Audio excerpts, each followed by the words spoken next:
Good morning বন্ধুরা, Momita kitchen ব্লগে তোমাদের জানাই অনেক অনেক স্বাগত। তো বন্ধুরা, ভিডিওটা হলো পরব দিনের। তো দেখো, সকালবেলা ঘুম থেকে উঠে আমি চান করে নিয়েছি।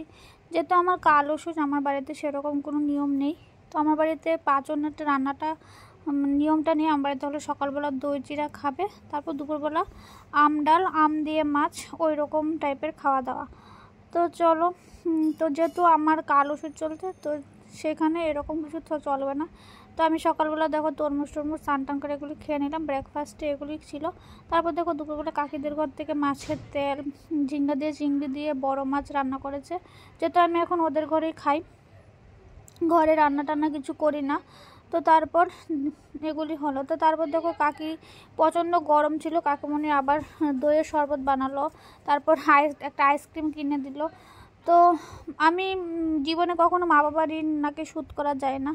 তো আমি এই কথাটা আমার আমার মাও বলে গিয়েছিল যে সন্তান কখনো মা বাবার ঋণ তো শোধ করা যায় না, কিন্তু তুমি কখনো তোমার কাকা কাকিরও ঋণটা কখনো তুমি শোধ করতে পারবে না। তো তারপর দেখো, বাইরে দেখো কীরকম বৃষ্টি আসছে। তো ওই বৃষ্টির জন্য আমি ভাবলাম ওয়েদারটা তোমাদের সামনে একটু শেয়ার করি। আর বন্ধুরা, সবাই তোমরা জানতে চাইছো যে আমার বাড়ি কোথায়। আমার বাড়ি বন্ধুরা বিশাল করে। প্রত্যেকটা কমেন্টের মধ্যে একটা ম্যাক্সিমাম একটা কমেন্ট করবেন আমার বাড়ি কোথায়। বন্ধুরা, আমার বাড়িটা হলো বিশালগড়ে।